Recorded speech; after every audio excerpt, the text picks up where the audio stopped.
Joe Pickett with In Stitches. Welcome back to video number 10 of our Sliced Shoo-Fly quilt series. This is part 1 of 3, where we take the Shoo-Fly blocks that we have assembled, all 30 of them in this particular case for our quilt, and we cut them. So this is a disappearing 9 patch, remember?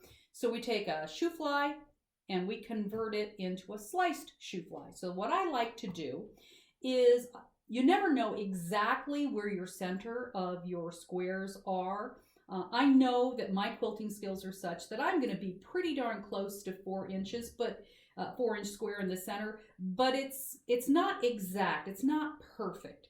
And so what I like to do is I use 2 rulers, and I start by going real close to 2 inches like this, align it up, take this ruler away, and then I take my rotary cutter and I will cut along that edge right down the center.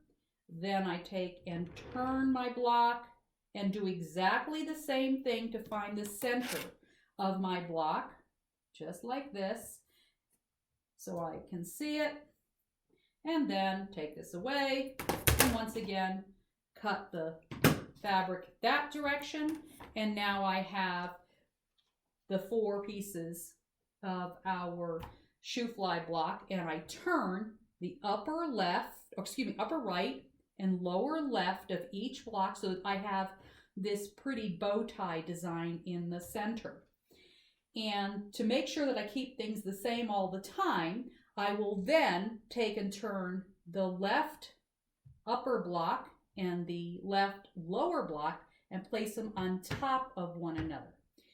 The next step is to try to hide your squaring flaws as much as you possibly can in the outer edge of the quilt block. And what I mean by the outer edge, in this case, this is going to be the seam that we're going to be sewing this first time. So I want to make sure that this outer edge of this block and this one is aligned. So what I do is I take and make sure this outer corner is pinned nice and neat along with this outer corner here. This is going to be the seam, the edge that I'm going to be sewing. Nice and even. Notice that what I'm doing is I'm putting in parallel to the seam the pins where I'm not sewing, and I'm doing perpendicular on the seams that I am sewing. And this gives me the opportunity to hide any flaws in the squaring of my blocks. So do the same thing with the upper one. So it's going to be parallel to the edge.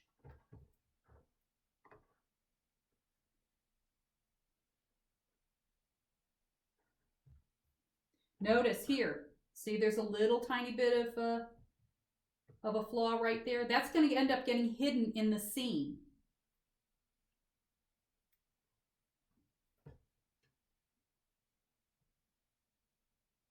There's also another one here. That's going to get hidden in my seam.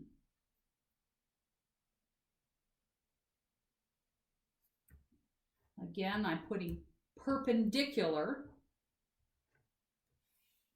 on the edges that I am going to stitch, and parallel on the edges I'm not stitching. Once you've got these in place, these could actually come out if you wanted them to, but I like to leave them in place because I may not get to this for a week or so, and then I know it's in good shape. So I take this and do this to all 30 blocks, keep these stacked together in our stack, make a stack and take the stack to the sewing machine, and then I'm just chain stitching all 30 blocks. So it'll be a total of 60 blocks, 2 pair for each block. So that's what I do.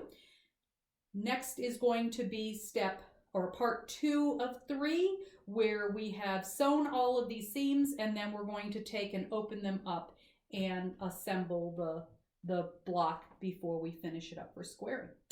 So thank you very much for watching, and see you soon.